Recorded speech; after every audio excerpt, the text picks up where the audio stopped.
everyone, I'm here today with the second part of the Books That Have Shaped My Life series.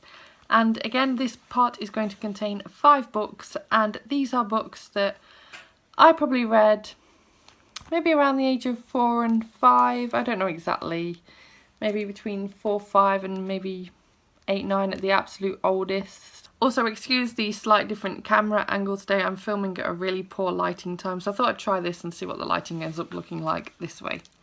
So the first book I want to talk about this week is the Ladybird edition of Bambi, and it's a Disney one, and I even used to chew this book. Oh my goodness, there are actually chew holes in this.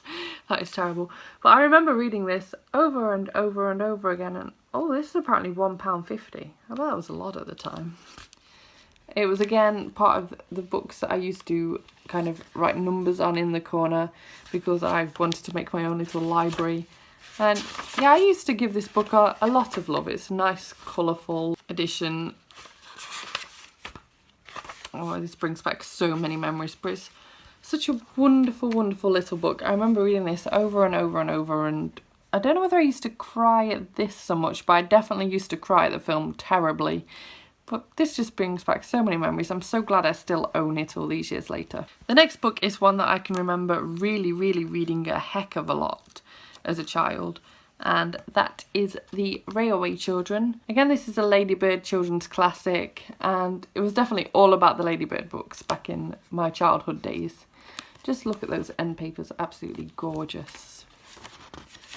I've actually got a book plate in this one which helps me sort of decipher when this one was done, and this one is from 1993. I got this book. How old would I have been then? 8. 7. Depends on the date. July 7. So yeah, the writing in this is quite small actually. I'm quite surprised. But I remember reading this many times. Again, absolutely adored this book. Recently reread The Railway Children, but I just hit myself in the eye. But the full edition, and this is just such a classic. Again, I'm really glad that I still own this edition from my childhood. The picture goes onto the back as well. You've got the train and the dog there. It joins up beautifully to make one full image that way. I'm going to leave the next book that I wanted to show and actually add that onto the end one because they're related, and instead jump one book, and that is to the Favourite Tales collection. After having a quick scan, there are no names that I actually recognise. I will let you have a quick look there. There we are, look. There are no names on there that I recognise. Do you recognise any? But yeah, this is a really, really old book. This was one that I inherited off my mum. So it's got really sort of classic old end papers there. It smells pretty old. You know, like sometimes older books have got more of a musty vanilla-y smell. That's more like the smell of this one. But I remember reading this book so much. The writing's relatively big, so even though it's a longer looking book, it was still really accessible. Just fun stories like Mr. Tiggle and the Elves,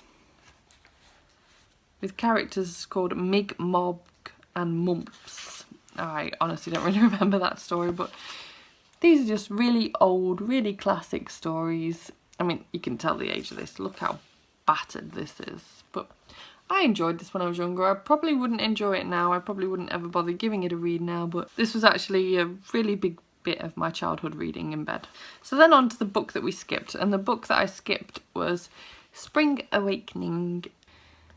I loved The Animals of Farthing Wood, which was a TV show over in the UK in the 90s, a cartoon about these animals that had to move from Farthing Wood to White Deer Park and their adventure together because they literally travelled as a group.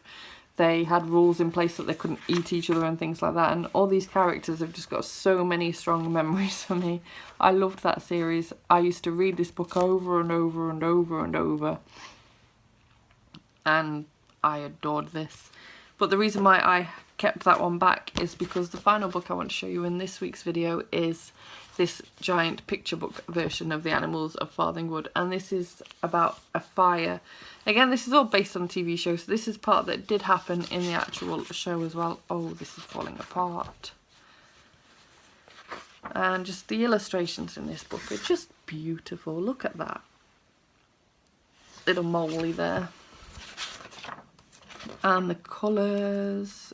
I bet I didn't appreciate these things when I was younger, things like the colours and the images and whatnot. I was probably just like, oh yes, animals of Farthing Wood. Oh, fox rescuing people, well, rescuing other animals from the fire.